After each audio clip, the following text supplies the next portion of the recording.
کوئی بھی مسلمان بہن بھائی تکلیف میں ہے، پریشانی میں ہے، کوئی گھریلو پریشانی ہے تو وہ پریشان نہ ہو،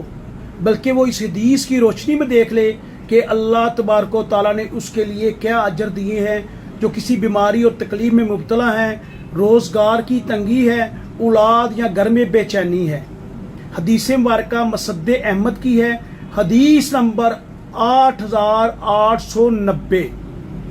پیارے نبی حضرت محمد مصطفیٰ صلی اللہ علیہ وآلہ وسلم فرمایا، جب کوئی آدمی کسی جسمانی مصیبت میں مبتلا ہو جاتا ہے تو اللہ تعالیٰ نیکیاں لکھنے والے فرشتے سے کہتا ہے، میرا بندہ جب تک میری آزمائش کی قید میں ہے، تم اس وقت تک اس کے شب و روز کے نیک معلومات، جو یہ معاملات تھے، اس کے جو نیک معلومات اور معاملات تھے، اسے لکھتے رہو۔ حضرت عبداللہ بن مسعود رضی اللہ تعالیٰ عنہ سے روایت ہے، اور نبی کریم صلی اللہ علیہ وآلہ وسلم فرمایا، بخاری شریف کی حدیث مبارکہ ہے، 4497 نمبر حدیث ہے، جو شخص اللہ کے علاوہ کسی کو پکارتا ہے اور اس حالت میں فوت ہو جاتا ہے کہ وہ اللہ سے مدد نہیں مانگتا، کسی سے مدد مانگتا ہے، کسی کو مشکل کشا کہتا ہے، کسی کو حاجت روا کہتا ہے، اور رب العالمین کی طرف رجوع نہیں کرتا، اور اسی حالت میں وہ دنیا سے رخصت ہو جاتا ہے، اس کو موت آ جاتی ہے، ایسے شخص کا ٹھکانہ جہنم ہے۔ آپ کان کھول کے سن لیں، وہ شخص جو اللہ کے علاوہ کسی سے مدد مانگتا ہے، سخت الفاظ ضرور ہے لیکن حقیقت سے مبنی ہے کہ اللہ کے پیارے نبی حضرت محمد مصطفیٰ صلی اللہ علیہ وآلہ وسلم کے صحابی حضرت عبداللہ بن مسعود روایت کرتے ہیں کہ خود انہوں نے نبی کریم صلی اللہ علیہ وآلہ وسلم کو فرماتے ہوئے سنا، بخاری شریف کی حدیث مبارکہ ہے، 4497 نمبر حدیث ہے،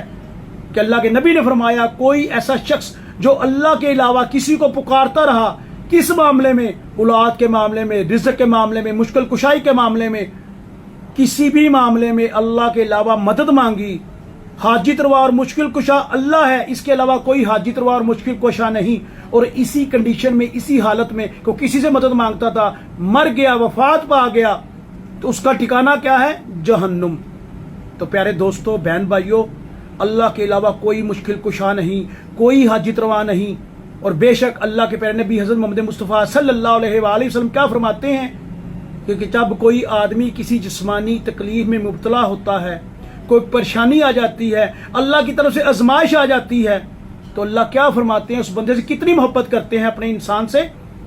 کہ جب تک وہ آزمائش میں مبتلا ہے، جب تک وہ تکلیف میں مبتلا ہے، اسی معاملات کے ساتھ وہ اپنی زندگی گزار رہا ہے، اور وہ معاملات جب نیک عمال کرتا تھا، اب اس کے اندر تکلیف ہے، پریشانی ہے، وہ اس معاملات کو اچھے طریقے سے نہیں نبھا سکتا، لیکن فرشتوں کو حکم دیا ان معاملات کو اسی طرح لے کر چلیں، آج کے دن کے اندر بھی وہی اجر دیں جب یہ تندرست تھا، جب یہ آزمائش سے باہر تھا۔ تو پیارے دوستو،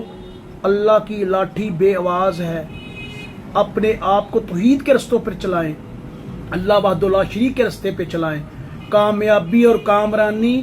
اللہ کے فرمان قرآن میں اور نبی کے فرمان حدیث میں ہے۔ اللہ ہمیں دین حق کی سمجھ عطا فرمائے۔ السلام علیکم ورحمۃ اللہ۔